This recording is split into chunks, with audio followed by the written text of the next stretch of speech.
असाबे रसूल आयो महबूबन के अर्ज के सही रोजो रखियो रोजो टूटी टोड़े भी रहे महबूबन फरमायो रोजो टूटियो जिया या रसूल अल्लाह टूटी पान फरमे कजा कर 2 महीना लगो रोजा रख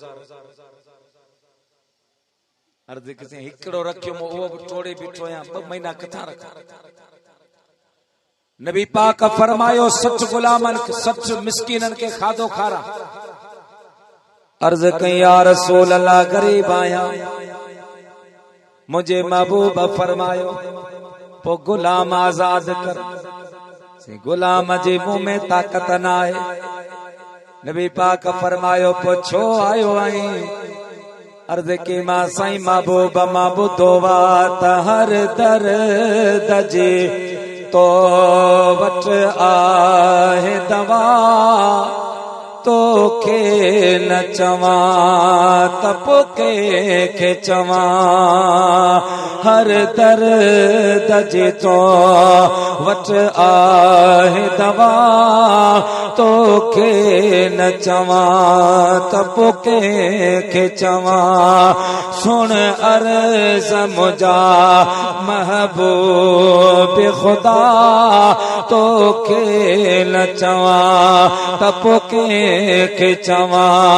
सुन अर्ज मुझा ऐ महबूब खुदा तो के न चवा तप के चवा मुझा प्यारा महबूब तुझी दरबार में सवाल माखनी आयो आया तुझो शान रब तो फरमाए व अम्मसाइल फला तनहर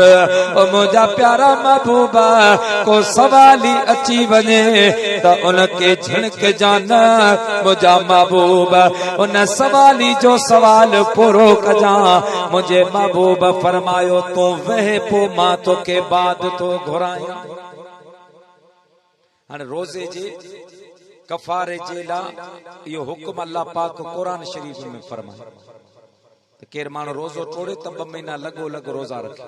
60 मिस्कीनन के सुबह शाम ताम खाराए या गुलाम आजाद करे रोजो अल्लाह जेला फर्ज रब कयो हद अल्लाह पाक मुकर्रर कई मदीने जो मीर ये कोन फरमायो पुट मां भी रोजा रखंदो आया अगर मुखा रोजो भजी पवे त मुझे ला भी इयो हुक्म पर मुझे हबीब ये कोन फरमायो साईं फरमायो वहीरो मुझा दोस्तों बुजुर्गो वही रहो वा थोड़ी देर का बाद एकरो असहाबी आयो खजूरन जी टोकरे खणी हबीबन करीमन जे बारगाह में आयो तोहफे जे तौर पेश कया मुझे महबूब करीम फरमायो किथे आ मुझो गुलाम जेको रोजो टोड़े आयो वा असाबे सगोरो आज्ञा आयो मुझे महबूब करीम फरमायो उठी ये खजूरो खण असहाबन में विरा अल्लाह पाक तुझे रोज जो कफारो अदा फरमाई दो नारे तकबीर नारे रिसाला शाने मुस्तफा अजमत मुस्तफा महबूबन करीमन जने खजूर जी टोकरी उन जे हवाले कई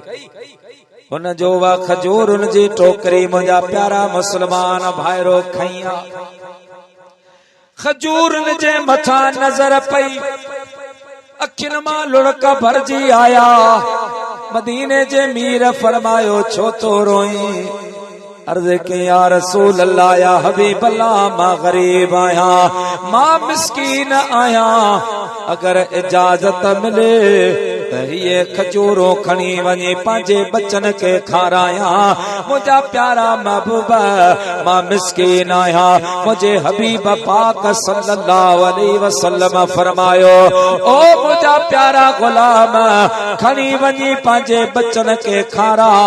खजूरो तुझा बच्चा खाईंदा अल्लाह ताला जी जात तुझे रोजे जो कफारो इन में ही पूरो फरमाईंदो।